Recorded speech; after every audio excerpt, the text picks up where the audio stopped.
विश्रामगृहामध्ये शेतकरी चळवळीतील जे जे काय चळवळी असतील सगळ्या एकत्र करून आम्ही ऊस दर संघर्ष समिती स्थापन केलेली आहे।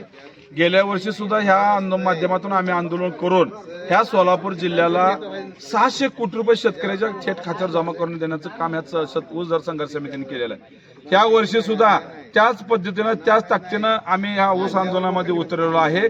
आज कारखानदाराच्या समोर 2 महिने अवकाश आहे। पहिल्यांदा जिल्ह्यातील कारखानदारांनी ऊसाची पहिली उचल जाहीर करावी आणि मगच कारखानदारी चालू केली ही आमच्या या ठिकाणी पहिल्यांदा त्यांची मागणी आहे। दुसरी गोष्ट 60 वर्षाच्या कालावधीमध्ये पहिल्यांदा साखरेचा दर 75 रुपये गेलेला आहे। परंतु मीडिया माध्यमातून आम्ही बघतोय की आज या ठिकाणी सगळ्या मीडियाचं शहरातल्या लोकांचं बजेट कोलमडलंय।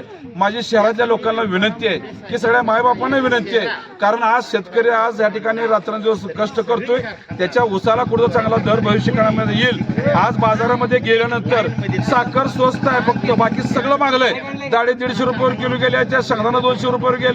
आज काजू बदामची काय तुम्ही खाताय ते 1000 आणि 2,000 किलो घेता, अहो साखर तुम्ही 100 रुपयाला काय अडचण घ्यायला। माझी विनंती आहे की साखरेचा दर 100 रुपये असला पाहिजे, तरच पुढे शेतकऱ्याला चांगला दर मिळणार आहे। आज सरकार या ठिकाणी स्वतःच्या राजकारणासाठी मतापोटी बाहेर देशातून साखर आयात करण्याच्या मानसिकतेमध्ये आहे। आमची ह्या केंद्र सरकारला विनंती आहे की तुम्ही साखर आयात करू नका।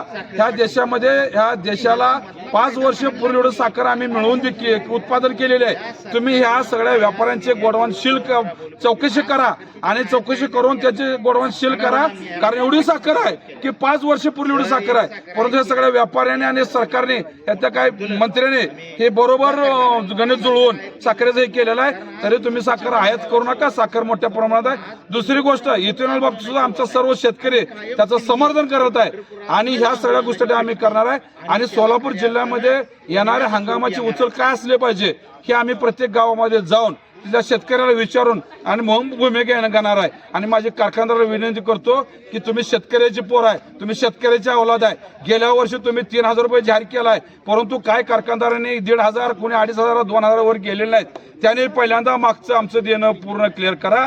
आणि ह्या वर्षी ज्या आता पोळा आलेला आहे, एवढा मोठा शेतकऱ्याचा सण आहे, त्या पोळ्याला 250 रुपये आणि दीपोळी 250 असं 500 रुपये ही प्रामाणिक आमची मागणी राहणार आहे। आणि जो कारखाना देणार नाही त्याची आम्ही मस्ती उद्देश सगळं राहणार नाही।